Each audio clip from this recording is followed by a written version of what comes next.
Le Seigneur soit avec vous et avec votre esprit. Évangile de Jésus-Christ selon saint Luc. Gloire à toi, Seigneur Jésus.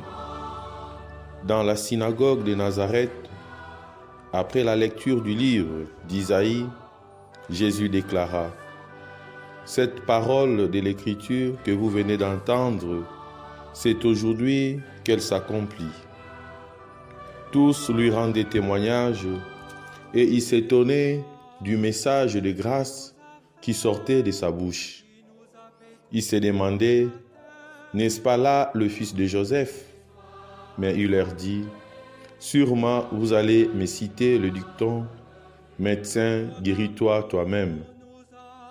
Nous avons appris tout ce qui s'est passé à Capharnaüm. Fais donc de même ici, dans ton pays. Puis il ajouta : amen, je vous le dis, aucun prophète n'est bien reçu dans son pays. En toute vérité, je vous le déclare, au temps du prophète Élie, lorsque la sécheresse et la famine ont sévi pendant 3 ans et demi, il y avait beaucoup de veuves en Israël. Pourtant, Élie n'a été envoyé vers aucune d'entre elles, mais bien vers une veuve étrangère de la ville de Sarepta, dans le pays de Sidon. Au temps du prophète Élisée, il y avait beaucoup de lépreux en Israël. Pourtant, aucun d'eux n'a été purifié, mais bien Naaman, un Syrien. À ces mots, dans la synagogue, tous devinrent furieux. Ils se levèrent, poussèrent Jésus hors de la ville et le menèrent jusqu'à un escarpement de la colline où la ville est construite, pour le précipiter en bas. Mais lui, passant au milieu d'eux, allait son chemin. Acclamons la parole de Dieu. Louange à toi, Seigneur Jésus. Bien-aimés dans le Christ, une question se pose aujourd'hui. Saurons-nous accepter celui qui bouscule nos préjugés ? Chrétiens pratiquants, nous avons reçu le Christ lors de notre baptême. Mais notre vie n'en a pas toujours été renouvelée. Comment croire alors qu'il nous apporte réellement le secret des mondes changés ? C'est vrai que nous écoutons toujours parler de Jésus. Nous communions au corps et au sang du Christ, mais parfois, nous ne sommes pas vraiment renouvelés. Laisserons-nous Jésus nous arracher à nous-mêmes et à notre vieux monde ? Dans la première lecture d'aujourd'hui, le Seigneur s'adressa à Jérémie et lui dit : « Avant même de te former dans le sein de ta mère, je te connaissais. Ne tremble pas devant eux, sinon c'est moi qui te ferai trembler. Moi, j'ai fait de toi aujourd'hui une ville fortifiée. Ils te combattront, mais ils ne pourront rien contre toi, car je suis avec toi pour te délivrer, parole du Seigneur. » Toute la vie de Jérémie fut un drame continu, attaché à un peuple aveuglé par ses préjugés, ses étroitesses et son péché. Le prophète ne pouvait qu'annoncer le malheur.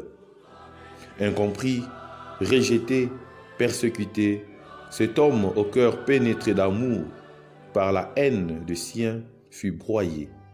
Cependant, saisi par Dieu, il ne renonça jamais à sa mission. Pour les chrétiens, pour toi et moi, il fut, par son existence autant que par ses paroles, l'annonciateur du Christ rejeté par ceux qui l'aimaient. Malgré ces rejets dans notre vie, nous ne devons pas avoir peur. Nous ne devons pas abandonner parce que Dieu est toujours avec nous. Celui qui est en nous est plus fort que celui qui est en eux. Voilà la source de notre confiance. Voilà la source de notre assurance. J'aurais beau parler toutes les langues de la terre et du ciel. Si je n'ai pas la charité, s'il me manque l'amour, je ne suis qu'un cuivre qui résonne, une cymbale retentissante. Dans la deuxième lecture d'aujourd'hui, nous comprenons que certains chrétiens de Corinthe sont tentés de se prévaloir des dons extraordinaires dans lesquels ils voient un signe de l'esprit. Mais trop souvent, ces dons n'ont été source que de troubles dans la communauté. Pour Paul, un seul don manifeste pleinement la présence de l'esprit, celui de l'amour. Mais cet amour, source de vie, est chose difficile, car il implique la mort des réactions les plus instinctives de l'homme. Il est pourtant la seule réalité durable.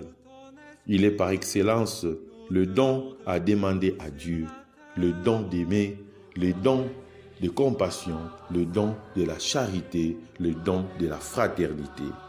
Bien-aimés dans le Christ, dans l'évangile que nous venons de suivre, nous découvrons que, accueilli dans la synagogue de Nazareth, Jésus en est ensuite violemment rejeté.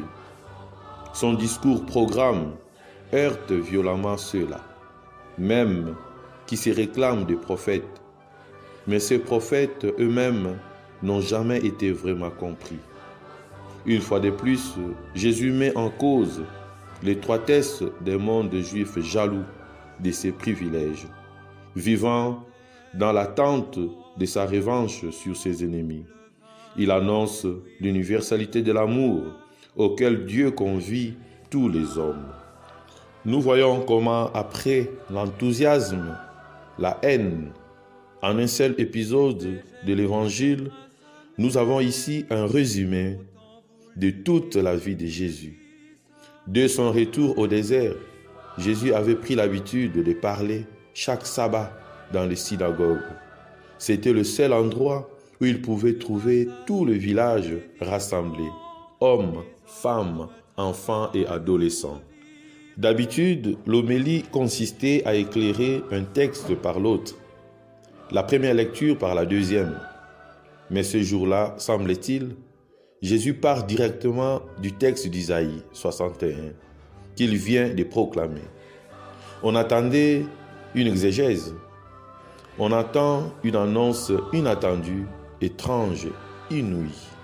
Aujourd'hui, cette écriture est accomplie pour vous qui entendez.